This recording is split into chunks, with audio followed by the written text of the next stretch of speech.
Hello guys, welcome back to this channel. और आज हम करने वाले हैं फैक्टराइजेशन चैप्टर, उसकी एक्सरसाइज 13.3। किसी बुक्स में ये 14 चैप्टर भी है, तो उसका क्वेश्चन हम फिफ्थ करेंगे। क्लास 8th का ये चैप्टर है, फिफ्थ क्वेश्चन आज हम करेंगे। इससे पहले हमने फोर्थ क्वेश्चन, थर्ड क्वेश्चन, सारे क्वेश्चंस कर लिए, आज फिफ्थ करेंगे। सो फिफ्थ क्वेश्चन है factorise the expression and divide them as directed. इससे पिछला जो फोर्थ क्वेश्चन था उसमें भी सेम था, हमने डिवाइड करना था, दो फ्रैक्शंस दी हुई थी, बीच में डिवाइड का साइन था, तो यही करना था। बट वो थोड़ा सिंपल थी, ठीक है। ये थोड़ी उससे ज़्यादा, थोड़ी सी ज़्यादा कम्प्लेक्स, थोड़ी सी टफ है, ठीक है। तो कैसे करेंगे, स्टेप बाय स्टेप हम सीखेंगे। फर्स्ट पार्ट आप देख सकते हैं, इसका सॉल्यूशन पहले हम यही उतारेंगे जो है ऊपर, Y square plus 7y plus 10 divided by y plus 5, ठीक। अब देखिए, हमें इस फ्रैक्शन को, हमने सबसे पहले इसको सॉल्व करना है, इस वाली को, इस इक्वेशन को। तो इसको फैक्टराइज करने पड़ेगा, इसको तोड़ना पड़ेगा। फैक्टराइजेशन कैसे करनी पड़ेगी, ये जो सेंटर वाला है ना, इसको फैक्टराइज करना है, ठीक है। इसको हमने स्प्लिट करना है। तो कैसे करेंगे, सबसे पहले हम इसको करेंगे, इस वाले पार्ट को सॉल्व करेंगे, इक्वेशन को। Y square plus 7y plus 10। तो आप देखोगे इस ऐसे कैसे करना होता है। देखिए, हमने सबसे पहले, आपने इस पे देखना है, ये है 10 और यहाँ है 1, ठीक है। 1 ही हुआ यहाँ, 1 वाई स्क्वायर। आप यहाँ 10 और यहाँ जो भी होता है ना नंबर होता है, इन दोनों को मल्टीप्लाई करना होता है। जैसे यहाँ 10 है, यहाँ 1 है, तो 10 1 का 10 होता है। इसको 10 को क्या करना है, फैक्टराइज करना है। अब किस तरह से फैक्टराइजेशन कैसे करनी है, जैसे ये देखिए आप, यहाँ जैसे ये 10 है, इसको ऐसे करना है। तो 10 किसके, सबसे छोटे से शुरू करना है। 10 2 5 का 10 होता है, देन 5 1 का 5, यहाँ एक 2 आया, एक 7। हमने ऐसे दो नंबर बनाने हैं जिनका सम जो है वो सेंटर में जो हो ना नंबर, जैसे यहाँ 7 है, इन दोनों का देखो सम करोगे तो 5 और 2 क्या हो जाएगा, 7 हो जाएगा, और मल्टीप्लाई करोगे तो 10 आ जाएगा। तो ऐसे दो नंबर लेने हैं जिनका प्लस या माइनस करके 7 आए, और मल्टीप्लाई करके ये जो 10 आया ना था ना हमारा, 10 और 1 को मल्टीप्लाई करके वो आ जाए, ठीक है। तो हमारे नंबर क्या आ गए, 5 और 2। इसी तरह से अब हम बीच में क्या लिख देंगे, यहाँ पहले ये तो वैसे ही रखेंगे हम, वाई स्क्वायर प्लस आगे प्लस। अब क्या करेंगे हम, 2y प्लस 5y। मैंने इस 7y की जगह ना ये लिख दिया, 5y प्लस 2y। इन दोनों को भी तो प्लस करके 7y ही आएगा ना, तो ये लिख दिया प्लस 10, ठीक है। अब क्या करेंगे हम, इसके आगे वाई स्क्वायर। अब देखिए यहाँ इन दोनों को देखो, सिर्फ यहाँ भी y है, इन दोनों में कॉमन क्या है, दोनों जगह y है, तो y को बाहर कॉमन ले लेते हैं। अब इस y को किसके साथ करेंगे कि y आ जाएगा, वाई स्क्वायर आ जाएगा, y का वाई स्क्वायर प्लस y तो ऑलरेडी बाहर है एक, तो हमें सिर्फ 2 चाहिए अंदर। तो ये देखिए, अब इसको वापस से अगर आप सॉल्व करोगे तो यही आएगा ना, वाई स्क्वायर और y और 2y आ जाएगा। आगे देखिए प्लस है, तो प्लस इन दोनों में कॉमन क्या है, 5 के डबल में 5 भी आता है और 10 भी आता है, तो 5 दिया बाहर। 5 को किससे मल्टीप्लाई करके 5y आ जाएगा, तो y से, प्लस अब 5 को किससे करेंगे कि 10 आ जाएगा, 5 2 का 10 होता है, ये आ गया।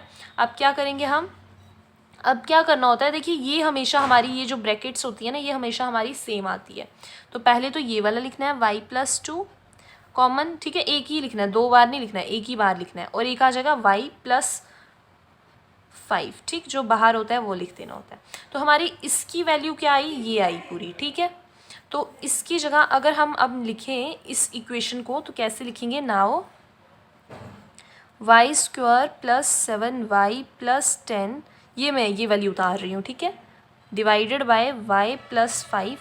अच्छा, मैं इसकी जगह अब ये लिख सकती हूँ, क्योंकि यही तो मैंने सॉल्व करके ये निकाला ना, तो मैं इसकी जगह ये लिख रही हूँ। तो यहाँ क्या करूँगी, y प्लस 2 और y प्लस 5। अब आगे देखिए, आगे डिवाइड, तो डिवाइड यानी कि अपॉन कर दूंगी, अपॉन में है y प्लस 5। अब देखिए जो जो ये और ये कट हो जाएगा क्योंकि सेम है, तो पीछे बचा क्या हमारा, y प्लस 2, तो यही हमारा आंसर होगा। देखिए फर्स्ट पार्ट था, थोड़ी सी आपको लग रहा होगा कि समझ नहीं आया, क्योंकि यहाँ आपको स्प्लिट करने पड़ा, तो शायद से आप में से कई बच्चों को ये पहले का भी पता होगा ये कि कैसे इनको बीच को स्प्लिट करना होता है, फैक्टराइज करना होता है। बट अभी मैं सेकंड पार्ट करूँगी, देन फिर से हम ऐसा वाला ये क्वेश्चन करेंगे तो आपको और ज़्यादा अच्छे से समझ आ जाएगा, ठीक है। तो सेकंड पार्ट क्या है हमारा? सेकंड पार्ट है m² -14m -32 divided by m+2। अच्छा, अब इसको कैसे करेंगे हम? सॉल्यूशन में पहले वही उतारेंगे जो है, क्या है, m² -14m -32, सॉरी यहाँ ब्रैकेट नहीं है, डिवाइडेड बाय m+2, ठीक है। अब इसको क्या करेंगे, हमने पहले इस वाली टर्म को करना है फैक्टराइज, इसको सॉल्व करना है, ठीक है। तो सबसे पहले हम क्या करेंगे, यहाँ m² -14m -32। तो फर्स्ट स्टेप मैंने पहले भी आपको क्या बताया, आपने देखना है यहाँ क्या है और यहाँ क्या है। यहाँ 32 है और यहाँ 1 है। 32 को 1 से मल्टीप्लाई किया, 32 आया। अब इस 32 को हमने फैक्टराइज करना है, और वो कैसे करना है अभी मैं बताती हूँ। जैसे आप देखो यहाँ क्या है, 32, सबसे छोटी वाली से शुरू करना है। 2 के टेबल में कितने का आता है, 2 1 का 2, यहाँ 1 बचेगा। 2 16 का 32 होता है, 2 8 का 16, 2 4 का 8, 2 2 का 4, 2 1 का 2। अब हमें जो देखना है सेंटर में, 32 का हमने कर दिया। अब देखो सेंटर में क्या है हमारा, 14। अब देखो हमने क्या करना है, ऐसे ही इनको ही मल्टीप्लाई करके कि 14 आ जाए, हमारा क्या आ जाए, 14 आ जाए। तो 2 2 का अगर करेंगे तो 4 आएगा, देन इधर 2 2 का 4, 4 2 का 8। अब देखो इन दोनों को क्या प्लस करके या माइनस करके 14 आता है। 8 और 4 कितना होता है, 8 9 10 11 12 होता है। तो 14 तो नहीं आया, यानी कि 4 और 8 का कॉम्बिनेशन नहीं बनेगा। और मल्टीप्लाई करके तो 32 आएगा ही, ऑब्वियसली इसके फैक्टर्स हैं, तो मल्टीप्लाई आप इनमें से कोई भी ले लोगे ना नंबर, तो 32 तो आएगा ही आएगा। बट हमें प्लस या माइनस करके 14 भी चाहिए, तो ये वाला कॉम्बिनेशन नहीं बनेगा। 2 2 का 4, 4 2 का 8 और 8 2 का 16, और 2 देखो 16 में से 16 और 2 को प्लस करेंगे तो हमारा आ जाएगा 18 आ जाएगा। बट अगर माइनस करेंगे तो हमारा 14 आ जाएगा, यानी कि हमारे जो दो नंबर बने वो बने 16 और 2, क्योंकि 16 में से 2 माइनस करेंगे तो हमारा 14 आ जाएगा, ठीक। और इन दोनों को मल्टीप्लाई तो हमारी 32 आती है। तो हमारे दो नंबर बने 16 और 2। क्या किया मैंने, 2 2 का 4, 4 2 का 8, 8 2 का 16, यहाँ तक के 16 बन गए, पीछे बचा एक 2, तो ये वाला 2 ले लिया, ठीक है। तो यहाँ में m² वैसे ही रहेगा। 14m की जगह देखो माइनस का 14 है, तो बड़ी वाली इनमें से क्या लेने थे हमने, 16 और 2 लेना था। इनमें से बड़ा है हमारा 16, तो 16 के साथ हमने माइनस रखना है आगे m, और दोनों को क्या करना है, माइनस करना है ना। 16 और 2 को माइनस करके ही हमारा क्या आएगा, 14 आएगा। तो हम इधर अगर माइनस रखेंगे तो इधर प्लस रखेंगे, तभी तो हमारा ये माइनस होगा ना। यहाँ देखिए, यहाँ प्लस माइनस माइनस, 16 में से 2 माइनस करेंगे तो 14 आएगा। बड़ी वाली टर्म के साथ माइनस है तो यहाँ भी माइनस आया, ठीक है। हमने वो दो नंबर लेने हैं जिससे हमारा -14m आ जाए। आगे क्या है, -32। अब इसमें से इन दोनों को देखना है, पहले क्या है कॉमन, m है कॉमन। यहाँ अंदर क्या है, m, ठीक है। यहाँ एक m तो हमने लिख दिया बाहर, बचा एक, वो हमने अंदर लिख दिया। आगे देखिए m तो ऑलरेडी बाहर है, एक बचा है हमारा 16, तो वो लिख दिया। आगे देखो प्लस है, प्लस।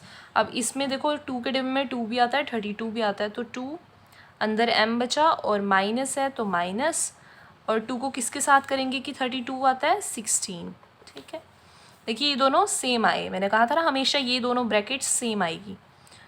तो एक तो हो गया m-16 ब्रैकेट वाला, और एक हो गया m+2, m+2। तो हमारी इसकी वैल्यू क्या आ गई, मतलब इसकी वैल्यू हमारी ये आ गई। तो अगर नाउ अगर मैं अब लिखना हो ये,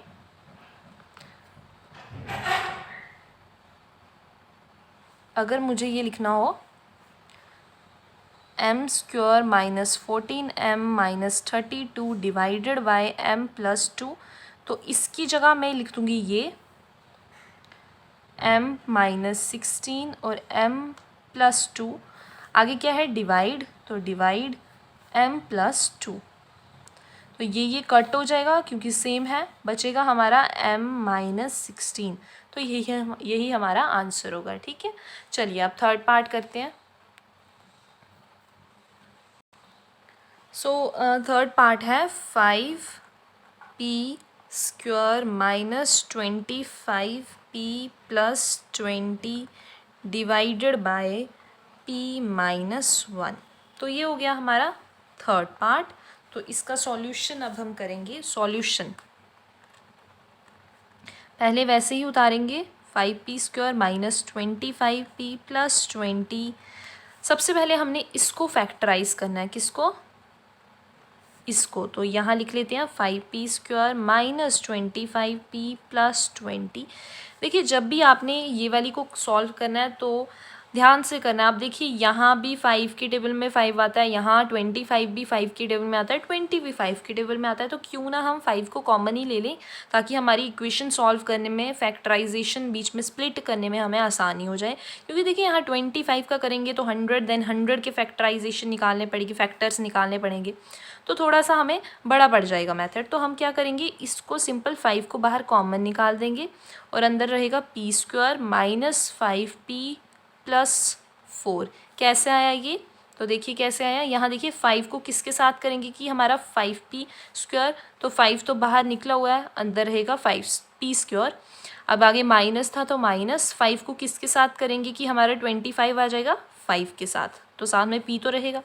प्लस है तो प्लस लिख दिया। 5 को किसके साथ करेंगे कि 20 आ जाएगा हमारा, तो 5 को 4 के साथ करेंगे तो 20 आ जाएगा हमारा। देन 5 तो बाहर रहेगा, हमने इस वाले को अब देखना है। आगे ना वैसी वाली इक्वेशन हमारी जैसे हम पहले था हमारा फर्स्ट तो पार्ट में। अब यहाँ 4 है, यहाँ 1 है, तो 4 1 का 4। अब 4 की फैक्टराइजेशन करेंगे अगर हम, तो हमारा आता है 2 2 का और 2 1 का 2।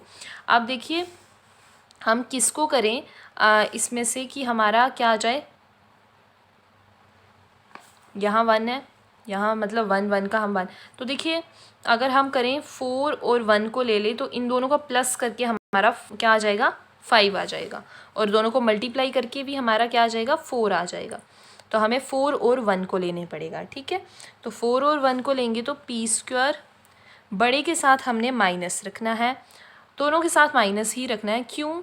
क्योंकि इधर तो माइनस है, माइनस माइनस देखिए माइनस 1p माइनस 4p ले लिया ना, एक 1 लिया एक 4 लिया, और माइनस माइनस रखा क्योंकि प्लस करना था, माइनस माइनस प्लस करेंगे 4 और 1 5 हो जाएगा। और इधर माइनस खा था ना साथ में, माइनस 5 था, इसीलिए हमने इधर माइनस माइनस रखा, वरना हम ये भी तो ले सकते थे प्लस 1p प्लस 4p, फिर इसका आंसर आना था प्लस 5p, बट हमें चाहिए माइनस का। यहाँ देखिए माइनस है ना लेफ्ट साइड पे, तो इसीलिए हमने लिया minus 1p minus 4p। I hope आपको समझ आ गया होगा। आगे क्या है प्लस 4। अब 5 तो बाहर रहेगा, 5 को आप ऐसे ही लिखते जाओ अंदर। अब इसको करना है ना, तो इसको हमारा इन दोनों में देखिए p कॉमन है, p कॉमन है, तो अंदर बचा हमारा एक p तो बाहर लिख दिया, एक p बचा हुआ है, आगे माइनस p, ये वाला बाहर तो है ही है, साथ में 1 रहा तो 1 लिख दिया, आगे माइनस है। इन दोनों में कॉमन क्या है 4, 4 के टेबल में आता है, ये भी 4 के टेबल में, तो 4 अंदर p प्लस क्या 4 को किससे करें 4 आएगा 1, तो अब 5 को रहे 5 तो इधर ही रहेगा, एक आ गया हमारा p माइनस। अच्छा अब देखिए यहाँ क्या है प्लस है, तो यहाँ माइनस आना था, यहाँ मैंने प्लस लिखा ना। क्यों माइनस आना है? क्योंकि माइनस माइनस प्लस हो जाएगा, बाहर वाले इसका भी तो साइन का ध्यान रखना है ना। इसको करेंगे -4 को p से करेंगे तो -4p आ जाएगा, और इधर अगर हम माइनस माइनस करेंगे प्लस आ जाएगा। ठीक है, अगर इधर प्लस रखते तो प्लस माइनस माइनस, बट इधर तो क्या है प्लस है, तो माइनस माइनस प्लस। अब देखिए ये p-1 p-1, तो एक तो आ गई हमारी ये ब्रैकेट में, और एक ये आ गया p-4, ये हमारे इसके रूट्स आ जाएंगे। अब इसको मैंने सॉल्व करके ये लिख दिया। ठीक है, अब इसको हम करते हैं now 5p² minus 25p plus 20 divided by p-1 को हम क्या लिख सकते हैं, इस पूरी इक्वेशन की जगह मैं ये लिख रही हूँ 5p-1 p-4 डिवाइड है तो अपॉन p-1, ये कट हो जाएगा, बचा हमारा क्या बचा 5p-4। तो यही इसका क्या होगा, आंसर होगा। चलिए फोर्थ पार्ट पे चलते हैं अब हम। फोर्थ पार्ट है 4yz z² plus 6z minus 16 divided by 2yz plus 8। अच्छा, अब इसको अगर हम करेंगे तो हम सबसे पहले क्या करेंगे, इस अंदर वाले को ही सॉल्व कर लेते हैं, क्योंकि फिर इसको भी साथ साथ में लेके चलने पड़ेगा। एंडिंग में इसको हम ऐड कर देंगे। सबसे पहले हम इस इक्वेशन पे फोकस करते हैं, इसको फैक्टराइज करते हैं। या तो आप इधर भी लिख सकते हैं कि यहाँ लिख सकते हैं कि फैक्टराइज द इक्वेशन दिस, ठीक है। या तो आप सिंपल लिखिए z² प्लस 6z माइनस 16। तो इसको क्या करेंगे, इसको हम कैसे लिख सकते हैं, सबसे पहले 16 और यहाँ 1, 16 और 16 1 का 16 होता है। तो 16 को पहले हमने क्या करना है, यहाँ फैक्टराइज करना है। 2 8 का 16, 2 4 का 8, 2 का 4, 2 1 का। अब ऐसा हमने नंबर लेना है जिसको मल्टीप्लाई तो करके तो 16 आएगा ही आएगा, क्योंकि और बीच में 6 है तो 6 आ जाना चाहिए। तो 2 2 का 4 आएगा और इसको करेंगे 4, 4 को 4 से माइनस किया तो 0, प्लस किया तो 8। हमें तो नहीं चाहिए, हमें चाहिए 6 चाहिए। तो कोई और नंबर देखते हैं। 2 2 का 4, 4 2 का 8 और एक 2 है। तो 2 8 में से 2 को अगर माइनस करेंगे तो हमारा 6 आ जाएगा। तो यही हमने नंबर लेने हैं, एक लेना है 8, एक लेना है 2 लेना है, ठीक है। पहले तो z², आगे क्या करेंगे हम, अब 6z प्लस का लाना है। तो हमने क्या करना है, बड़े के साथ प्लस रखना है और छोटे के साथ माइनस रखना है। अब इन दोनों को सॉल्व करोगे तो प्लस 6z आ जाएगा। 8 में से 2 माइनस करेंगे 6 आ जाएगा। आगे देखिए क्या है, माइनस, तो माइनस 16, ठीक है। अब इसको फर्दर आगे करेंगे तो इन दोनों में कॉमन क्या है, z है। एक z लिख दिया बाहर, एक z रहा तो वो लिख दिया आगे, प्लस 8, यहाँ माइनस तो माइनस, इन दोनों में कॉमन क्या है, 2, 2 के टेबल में 2 भी आता है और 16 भी आता है। आगे z, अब माइनस है यहाँ तो यहाँ माइनस है तो अंदर प्लस रखने पड़ेगा, तभी तो माइनस प्लस माइनस होगा। 2 के टेबल में कितने का 16 होता है, 8 का, तो ये लिख दिया। देखो यहाँ भी दोनों ब्रैकेट सेम, अगर यहाँ आपकी दोनों ब्रैकेट सेम नहीं आए मतलब आपने कुछ गड़बड़ी की है, गलत किया हुआ है। एक आया z प्लस 8 और दूसरा आया z माइनस 2। अब ये वाली इक्वेशन को कैसे लिख सकते हैं हम, पहले तो यही उतार लेते हैं, 4yz z² plus 6z minus 16 divided by 2yz plus 8।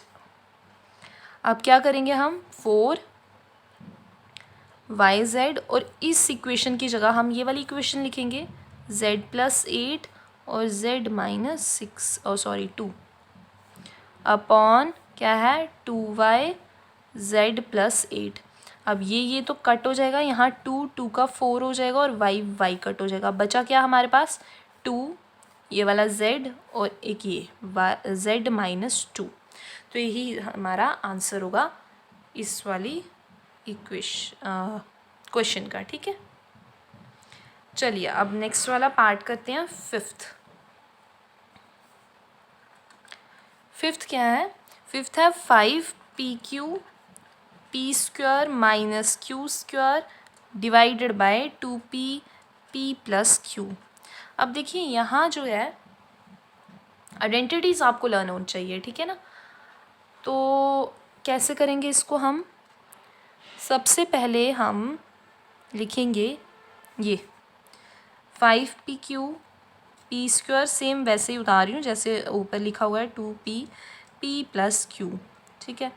अगर हम इसको सॉल्व करेंगे तो आप देखिए 5pq, इसकी जगह आप इसको देखोगे तो आइडेंटिटी कोई याद आ रही है आपको, कौन सी वाली, यहाँ मैं अगर लिखूँ तो कौन सी है, a² माइनस b² की आइडेंटिटी क्या होती है, इसकी होती है a प्लस बी होता है और a माइनस बी होता है। तो वही सेम यहाँ भी है, ये हमारा a² माइनस b²। तो इसकी जगह मैं लिख दूँगी p माइनस q और एक p प्लस q, एक प्लस वाली टर्म होगी एक माइनस वाली टर्म होगी, ठीक है। कौन सी आइडेंटिटी यूज़ की हमने, ये वाली आइडेंटिटी यूज़ की, ठीक।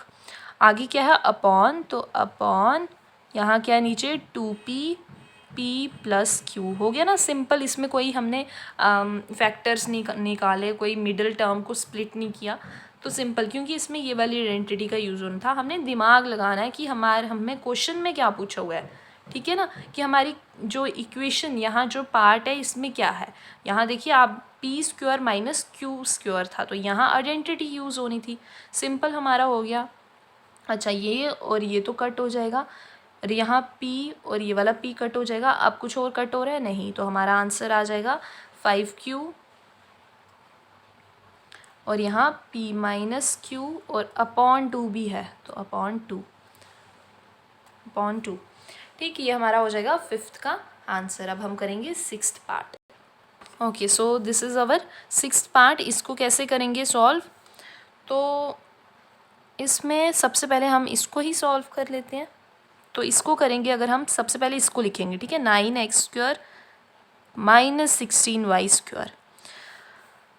अब आप देख रहे होंगे यहाँ 9 भी हमारा परफेक्ट स्क्वायर है और 16 भी हमारा परफेक्ट स्क्वायर है, यानी कि परफेक्ट स्क्वायर, यानी कि इसको भी अगर हम 3 × 3 करें तो 9 आएगा, 4 × 4 करें तो 16 आएगा। तो हम क्यों ना इधर लिख देते हैं 9 की जगह 3x²। अब ये कैसे लिखा मैंने, क्योंकि एक्स के ऊपर तो ऑलरेडी स्क्वायर था, हमने 9, इसका 9 की जगह मैं ऐसे लिख सकती हूँ ना 3 का स्क्वायर, तो इसके ऊपर भी स्क्वायर है, और 9 की जगह मैंने 3 अगर स्क्वायर लिख दिया तो इसके ऊपर भी स्क्वायर है। स्क्वायर को मैंने लिख लिया कॉमन, और अंदर रख लिया हमने 3 इस 9 का और x का। इसको अगर देखो, अगर हम इसको सॉल्व करेंगे, देखो 3 क्योंकि कॉमन है, जो स्क्वायर है वो 3 के ऊपर भी है, x के ऊपर भी है, तो 3 का 9 आ जाएगा, x के ऊपर भी है तो x² आ गया ना, यही वापस से। तो इसको मैं ये भी लिख सकती हूँ। आगे क्या है, माइनस, इसी तरह से 16 का है 4, और y के ऊपर तो है ही है स्क्वायर, तो ये कॉमन स्क्वायर लिख लिया मैंने। अब आप इसको ध्यान से देखो, खुद आप मतलब सोचो कि इसमें देखो वही वाली आइडेंटिटी आ गई ना, a² माइनस b² वाली। तो सिंपली मैं इसको ऐसे लिख सकती हूँ 3x माइनस 4y, और एक 3x प्लस 4y। एक तो मेरी a माइनस b, ये a minus a plus b, तो कौन सी आइडेंटिटी यूज़ हुई वो भी लिखना है यहाँ। ये था हमारा, इसमें कौन सी आएगी, a प्लस b और a माइनस b। ओके, अब क्या करेंगे हम, ये तो हमारा आ गया इसका, इसकी जगह हम ये लिखेंगे। अब इस वाली इक्वेशन में now 12xy 9x² minus 16y² ये लिख रही हूँ मैं पूरी, divided by 4x² 3x plus 4y।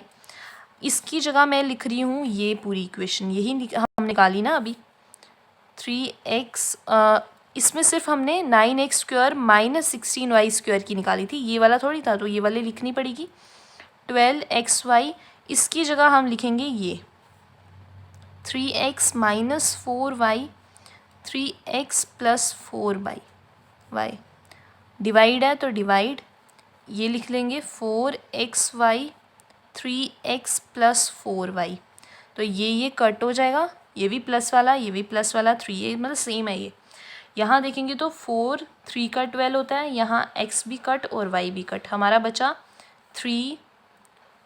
3x minus 4y। तो यही हमारा इसका आंसर, यही इसका हमारा आंसर होगा, ठीक है। अब इसका एंड पार्ट 7th पार्ट हम करेंगे, जल्दी से कंप्लीट करते हैं।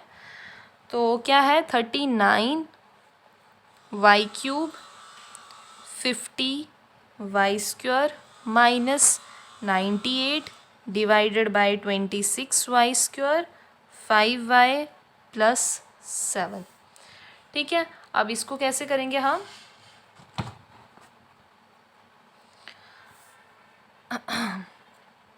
सबसे पहले हम इसको ब्रैकेट वाले को सॉल्व करते हैं। 50y² माइनस 98, तो कॉमन निकाल लेते हैं। 50 जो है ये भी 2 के टेबल में आता है, ये भी 2 के टेबल में आता है, तो अगर हम 2 को बाहर कॉमन निकाल दें, 2 कितने का 50 होता है, 25 का, तो 25y² आगे माइनस, तो -2 कितने का, 98 होता है, तो कितने का होता है, 49 का।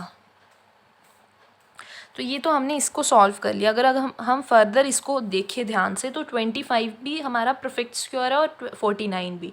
25 को किससे करेंगे, 5 का करेंगे तो 25, 7 का करेंगे तो 49। अब सेम ये ऊपर वाले जैसी इक्वेशन बन गई ये अंदर वाली।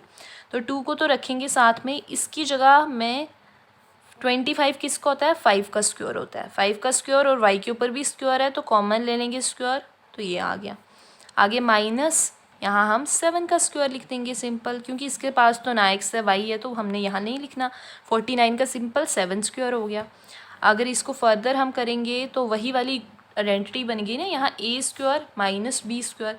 तो यहाँ मैं लिख सकती हूँ 5y माइनस 7 एक, और एक 5y प्लस 7, 2 बन गई ना। ऐसे वाली लिखना भी है कि हमने यहाँ कौन सी आइडेंटिटी यूज़ की, तो वो भी लिखना इम्पॉर्टेंट है। तो क्या ये वाली आइडेंटिटी यूज़ की हमने, लिख दिया। अब ये मैं ऊपर वाली लिख रही हूँ वापस से।